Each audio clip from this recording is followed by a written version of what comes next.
नमस्कार, मैं फिर से हूँ आप लोगों के साथ एक नई मैसेज के साथ। तो आज मैं बात करना चाहूँगी कि बहुत बार हमारी लाइफ में ऐसा होता है कि हम अपने करियर को लेकर काफ़ी जगह पर अप्लाई कर रहे होते हैं, अपनी जॉब लेने की कोशिश करते हैं या फिर कोई भी अपॉर्चुनिटी हम ट्राई कर रहे होते हैं या अपने पैशन को ट्राई कर रहे होते हैं, लेकिन हमें एक के बाद एक रिजेक्शंस मिलती जाती हैं। और एक टाइम ऐसा आता है कि हमारे दिमाग में ये फीलिंग्स आने लगती हैं कि मेरा कोई वर्थ भी है क्या, मेरे अंदर कोई पोटेंशियल भी है, और एम आई जस्ट वर्थलेस, मेरे आने का कोई मतलब ही नहीं है। इस तरह की फीलिंग्स हैवी होने लगती हैं, आपका कॉन्फिडेंस लेवल लो होने लगता है and you just feel worthless. तो सबसे पहले मैं बात करना चाहूँगी कि ऐसी फीलिंग्स एक्चुअली आती ही क्यों हैं।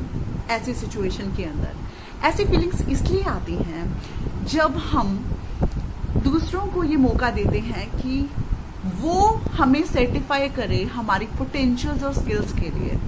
जब हम ये समझने लगते हैं कि कोई दूसरा इंसान हमें शायद हमसे ज़्यादा जानता है, just on the basis of momentary situation, कि हमें लगता है कि ओके, क्योंकि सामने वाले पर्सन ने मुझे रिजेक्ट कर दिया या फिर मुझे ये अपॉर्चुनिटी नहीं ऑफर की क्योंकि मैं शायद वर्थ ही नहीं हूँ, मैं इसके लायक ही नहीं हूँ। उस एक टेम्पररी पोजीशन की वजह से आप खुद पर डाउट करने लगते हैं, है ना कहीं आप दूसरों से सर्टिफिकेट्स ढूंढते फिर रहे हैं अपनी पोटेंशियल्स के लिए। तो आप कहेंगे कि तो क्या हमें जॉब अप्लाई नहीं करना चाहिए या फिर अपनी अपॉर्चुनिटी के लिए दूसरों के पास नहीं जाना चाहिए। I am not saying that, लेकिन मैं ये ज़रूर कहना चाहती हूँ कि अगर कोई आपको मना कर देता है तो आप इसको नेगेटिव नहीं लेकर आप इसको पॉजिटिव इस तरह से ले सकते हैं कि ओके, कम से कम अगर सामने वाला इंसान आपको मना कर रहा है तो that means that is not a part of your journey.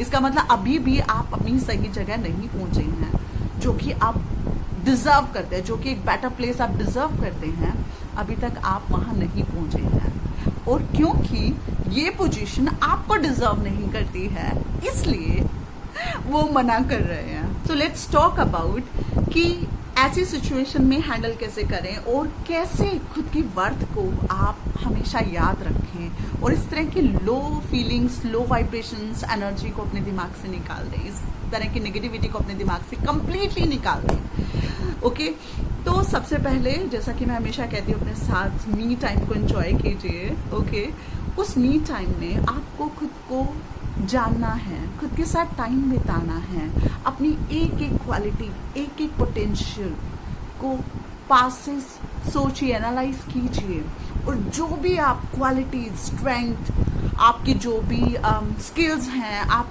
जो भी अच्छा कर सकते हैं, लेट्स से आप बहुत अच्छा गा सकते हैं, तो अपनी उन चीज़ों को, उन पॉजिटिविटी को देखकर उसको अप्रिशिएट करें।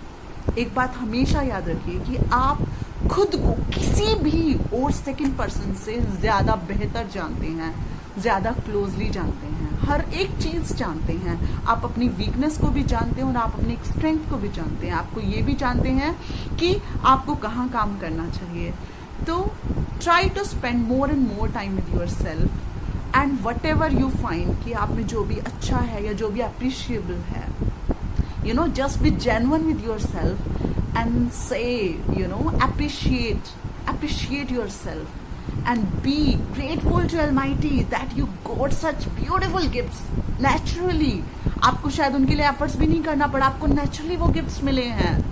ओके, और जब आप उन को काउंट करेंगे, अपने नेचुरल गिफ्ट्स को काउंट करेंगे, अपनी पोटेंशियल को काउंट करेंगे, अपनी स्किल्स को काउंट करेंगे, तो you will feel happy about your self, you will feel nice about your self. And रही आपको सही अपॉर्चुनिटी मिलने का, तो ये तो सिर्फ it's just a matter of time. अब उसके लिए मैं सिर्फ इतना ही कहूँगी कि सही वक्त पर सही चीज़ से आप खुद ब खुद जुड़ जाएंगे। आपके लिए जो अपॉर्चुनिटी है, बिलीव मी, वो खुद आपका हाथ पकड़ेगी और आपसे कहेगी कि I am there for you. जो आपके लिए है वो किसी और के पास कभी भी नहीं जाएगी। डेफिनेटली आपको उसके लिए जो एफर्ट्स लगाने हैं, उसके लिए आपको मोटिवेशन भी मिलेगी और डायरेक्शन भी मिलेगी सही टाइम पर, और आप वो एफर्ट्स भी लगाएंगे। ओके, लेकिन बिलीव मी आप अपनी डेस्टिनेशन तक ज़रूर पहुंच जाएंगे। सो बस अपनी इंटेंशंस को क्लियर रखिए, अपने डिवोशन को क्लियर रखिए, और जो आपको उसके लिए जो एफर्ट्स लगाने हैं और जो आपको लग रहा है कि आपको जिस डेडिकेशन की ज़रूरत है वो करते रहिए।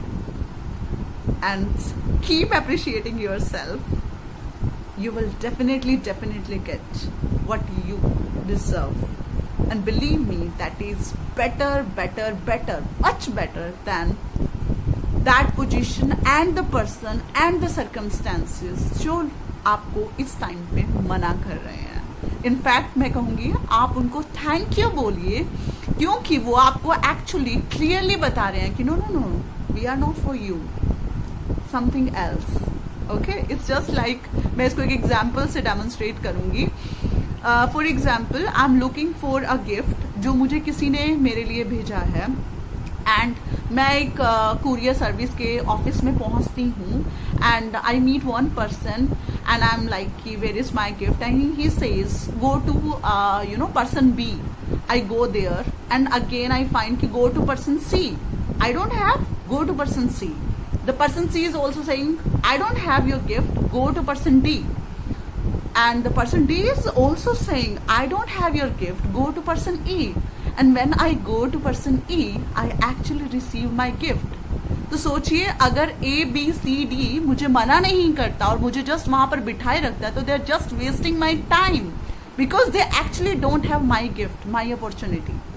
वो तो एक्चुअली E के पास है। तो जितनी जल्दी वो मुझे मना करेंगे, मैं उतना स्पीड से ई तक पहुंच पाऊंगी। लेकिन सोचिए, अगर वो मुझे कहें कि बैठिए चाय पीजिए, और 10-15 मिनट बात करने के बाद वो मुझसे ये कहते हैं कि नहीं नहीं नहीं, मेरे पास आपका गिफ्ट नहीं है, तो आई फिर अरे पहले ही बता देते, मेरा इतना टाइम क्यों वेस्ट किया।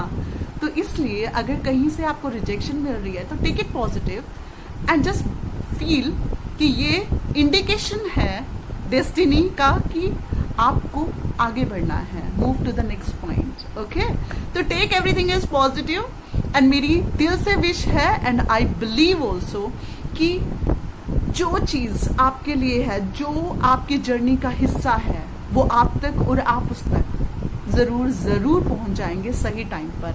Have faith and keep doing what you love to do at the moment, and just be true to yourself. Okay, फिर मिलेंगे एक नए मैसेज के साथ, तब तक के लिए नमस्कार।